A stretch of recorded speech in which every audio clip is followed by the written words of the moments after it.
O Tribunal de Contas da União em Brasília ordenou em liminar que o Tribunal Regional do Trabalho de Santa Catarina, o TRT, suspenda a compra de um prédio de 64 milhões e meio de reais na Avenida Rio Branco, uma das principais avenidas aqui de Florianópolis, onde já funciona parte das atividades do tribunal. A decisão do Tribunal de Contas da União foi tomada pelo ministro José Múcio Monteiro e validada por 9 ministros, consequência de um pedido feito pela Secretaria de Controle Externo, área técnica do TSU no estado, que analisou as justificativas do TRT de Santa Catarina para comprar o imóvel. O TSU entendeu que o Tribunal Catarinense ofereceu um valor acima do que o praticado no mercado. A assessoria do TRT disse que encomendou 3 laudos para validar o preço do imóvel e que conseguiu negociar uma redução, já que o valor inicial era de 80 milhões de reais. O tribunal ainda explicou que segue uma recomendação do Conselho Superior da Justiça do Trabalho para cortar despesas, inclusive com o aluguel. Hoje, a despesa do Tribunal Regional do Trabalho de Santa Catarina é de 3 milhões de reais por ano. Prisco, outra polêmica envolvendo outro prédio, por coincidência, de 64 milhões de reais. O curioso é o seguinte, primeiro para que o nosso amigo telespectador entenda, por que Tribunal de Contas da União? Porque o Tribunal Regional do Trabalho de Santa Catarina está linkado ao Tribunal Superior do Trabalho em Brasília.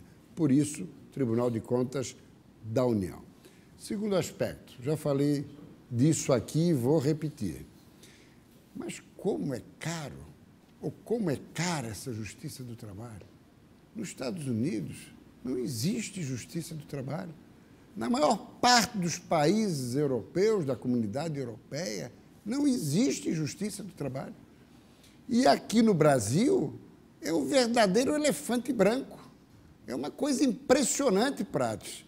É uma estrutura, é um gasto com folha de pessoal, é um gasto de custeio e manutenção, são prédios mais prédios, funcionários mais funcionários, para um instrumento, para um órgão público, para uma instituição pública, que nos países mais desenvolvidos, essa instituição não existe, Prates.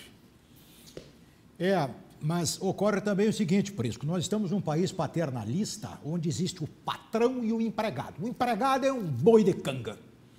Então tem que ter uma justiça do trabalho, porque caso contrário, o camarada vai fazer o que bem entender com este pobre boi de canga, e aí?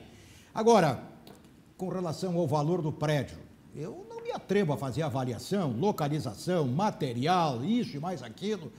É algo essencialmente técnico e técnica, e ainda assim tem o aspecto pessoal, particular, na decisão, no arbítrio do preço, é complicado. Mas que justiça no trabalho, nós precisamos, se precisamos, vírgula, ainda. O Prisco cita países europeus, desenvolvidos, enfim. Sim, mas até que cheguemos lá, companheirada, o operáriozinho indefeso está indefeso.